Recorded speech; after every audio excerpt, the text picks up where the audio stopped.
Hello, this is Jane Goodall. 21st of September 2015, the United Nations International Day of Peace dawns on a world where, for so many, the very concept of living in peace must seem unreal, like a distant dream. We must, all of us, on this day of all days, think of and pray for those who are living in countries torn apart by war and violence, and those who are fleeing from their homes to escape unspeakable horror or deadly poverty.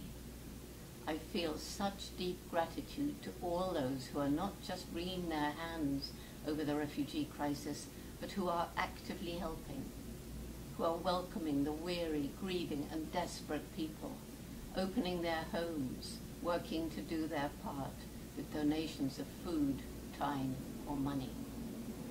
For many months, we've been witnessing the plight of hundreds and thousands of refugees pouring into Europe and neighboring countries. For most people who watched the tide of human misery on their TV screens, it was shocking, tragic, but unreal.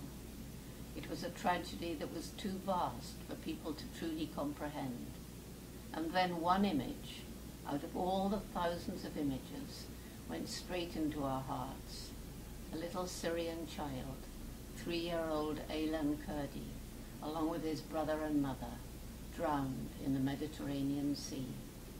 The photo showed the tiny body being carried tenderly out of the water.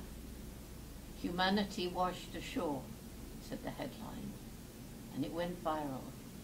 Aylan became a symbol of the refugee crisis sweeping Europe.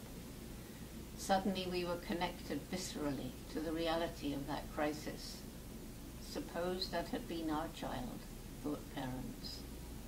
It is the stories of individuals that reach into our hearts, helping us to understand that these refugees are real people with hopes and fears, helping us to imagine what it must be like to know such desperation, such terror, such hopelessness, that we will risk our lives and the lives of our precious children in the hope of finding security and peace.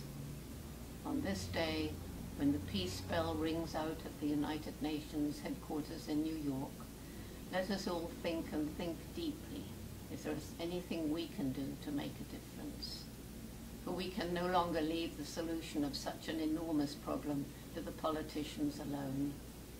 And while we may be lucky enough to live in peace ourselves, we shouldn't take this for granted.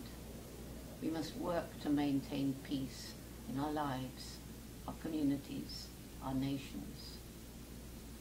On this International Day of Peace, I hope that we all spend time thinking of the millions for whom there is no peace today, for whom there was no peace yesterday. Some who hear or read these words understand the plight of the refugees only too well, for they too have fled violence. For the rest of us, let us spend a little time imagining ourselves in that situation. Imagine it was not little Aylan, whose photo so moved you, but your own child, or some child you know, and then follow where your heart leads you.